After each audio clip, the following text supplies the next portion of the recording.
नमस्कार। The truth के इस अंक में मैं प्रीति पांडे अपने सभी दर्शकों का बहुत स्वागत करती हूं। तो आज से संसद के बजट सत्र की शुरुआत हो गई। सत्र की शुरुआत के दरमियान प्रधानमंत्री नरेंद्र मोदी हमेशा की परंपरा की तरह ही आए, मीडिया से मुखातिब हुए। हंस द्वार पर बहुत कुछ उन्होंने इस बजट सत्र के बारे में कहा, मां लक्ष्मी का जिक्र किया, किस तरीके से विकसित भारत खासकर गरीबों के लिए और मध्यम वर्ग के लिए ये बजट काफी कल्याणकारी साबित हो सकता है, इस ओर इशारा करते नजर आए। लेकिन इन तमाम बातों को रखते हुए प्रधानमंत्री नरेंद्र मोदी ने अपने चिर परिचित अंदाज में विपक्ष पर एक कटाक्ष कर दिया, एक तंज कस दिया। पहले आपको सुना देते हैं उन्होंने क्या कुछ कहा। मैं मां लक्ष्मी से प्रार्थना करता हूं कि देश के हर गरीब एवं मध्यम वर्ग समुदाय पर मां लक्ष्मी की विशेष कृपा रहे। साथियों, आज एक बात आपने जरूर नोट की होगी, मीडिया के लोगों ने तो जरूर करनी चाहिए। शायद 2014 से लेकर अब तक शायद ये पहला पार्लियामेंट का सत्र है कि जिसके एक दो दिन पहले कोई विदेशी चिंगारी नहीं प्रगटी है, विदेश में से आग लगाने की कोशिश रही हुई है।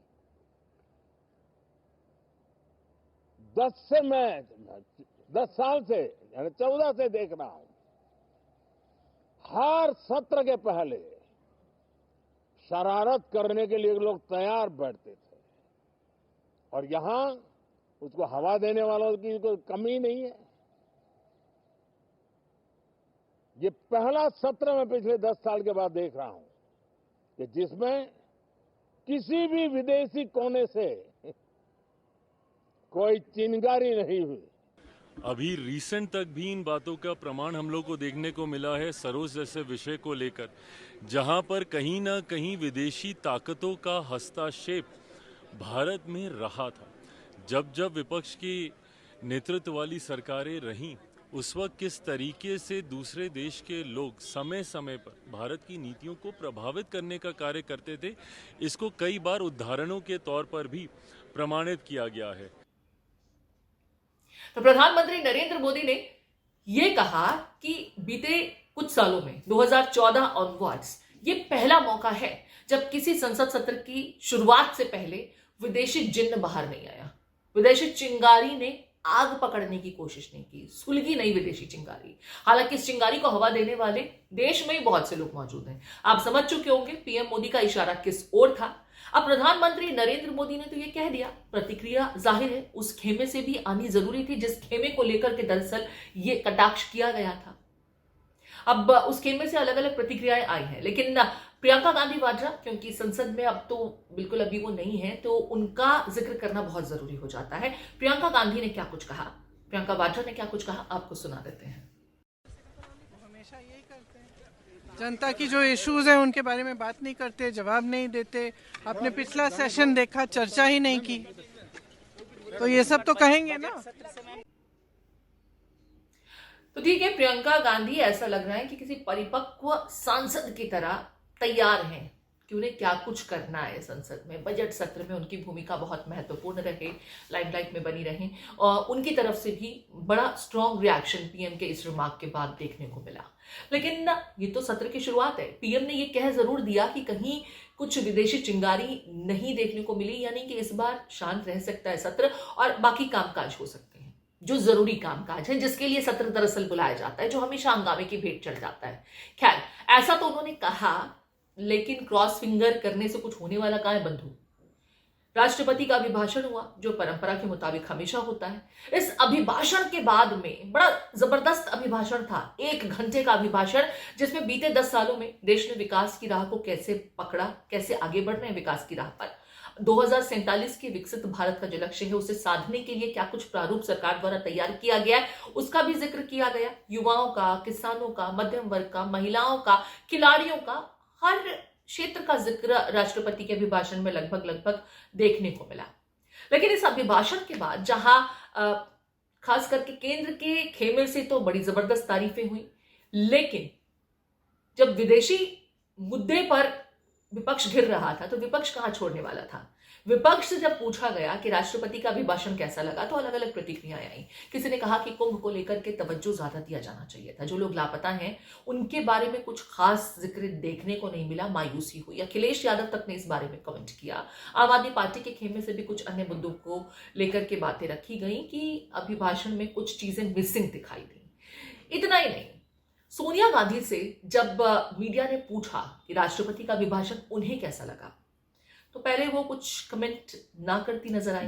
किसी ने बोरिंग शब्द का इस्तेमाल भी किया क्योंकि उन्होंने कहा कुछ ज्यादा खास है नहीं, तो उन्होंने उस पर इनकार भी नहीं किया और जो कह दिया उसके बाद एक विवाद खड़ा हो गया। सोनिया गांधी ने क्या कुछ कहा पहले आपको सुना देते हैं। No comment. No, the poor lady, the president was getting very tired by the end. Repeating the same thing again No, and she again. could hardly speak, poor thing.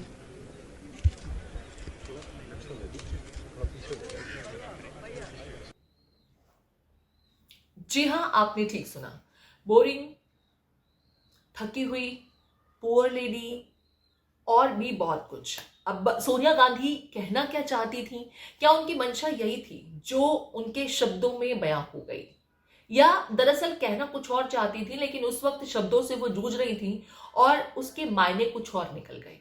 ये तो वही बेहतर जानती होंगी।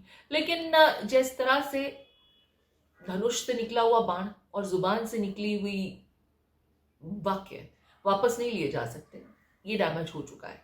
बीजेपी खेमे ने इसे राष्ट्रपति का अपमान के रूप में, खूब मुद्दे के रूप में उठाना शुरू कर दिया। प्रतिक्रियाएं आने लगी हैं, एनडीए के खेमे से भी प्रतिक्रियाएं आ रही हैं। सुन लीजिए। देखिए, श्रीमती गांधी जी बहुत ही वरिष्ठ नेता हैं, कांग्रेस पार्टी की पूर्व अध्यक्ष रही हैं, आज भी माननीय संसद सदस्य हैं और इतने वरिष्ठ सांसद और नेता के मुख से ऐसी बातें शोभा नहीं देती हैं और देश की माननीय राष्ट्रपति महोदया जी के लिए पुअर थिंग जैसे शब्दों का जो प्रयोग किया है ये घोर निंदनीय है और इसकी जितने भी कड़े शब्दों में भर्त्सना की जाए वो कम ही होगी। माननीय राष्ट्रपति हमारे लोकतंत्र के सर्वोच्च पद पर विराजमान हैं और करोड़ों भारतीयों के लिए आस्था और श्रद्धा का केंद्र हैं और इस किस्म के जो अमर्यादित शब्द उनके लिए प्रयोग किए गए हैं, मैं अपनी पार्टी की ओर से उसकी बार बार निंदा करती हूँ।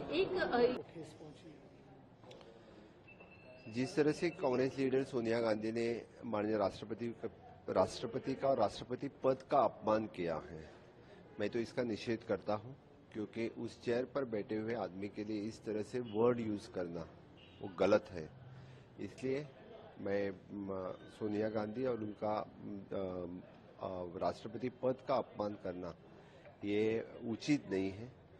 उनके लिए उन्होंने क्षमा याचना करना पड़ेगा, ऐसा मुझे लगता है।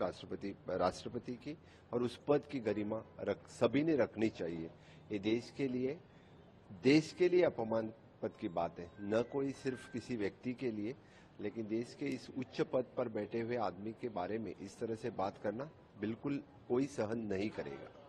मुझे लगता है कि शायद ये आज़ादी के बाद इतिहास में कोई संवैधानिक जो देश का राष्ट्राध्यक्ष हो उसके प्रति सम्मान के जो आज कांग्रेस के नेता ने कहा है वो देश को शर्मसार करने वाला।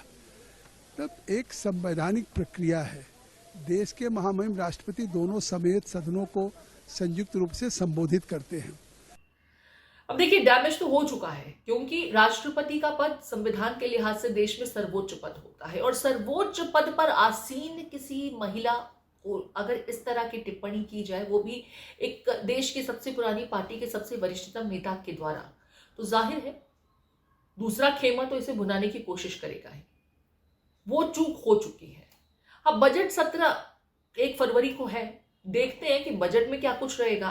लेकिन सत्र की शुरुआत ही जिस तरीके से आरोप प्रत्यारोप के बीच देखने को मिल रही है, वो वाकई ये बताने के लिए काफी है कि ये सत्र दिलचस्प ही रहने वाला है और पता नहीं इसमें बिल पास होंगे बाकी तमाम की नहीं होंगे, काम होंगे कि नहीं होंगे, कितने काम होंगे ये भी देखने वाली बात होगी। लेकिन इतना जरूर है कि सामंजस्य के साथ तो कुछ नहीं होने वाला। दोनों ही खेमे, विपक्ष और पक्ष, एक दूसरे पर आरोप प्रत्यारोप का दौर जो है वो जारी रखेंगे।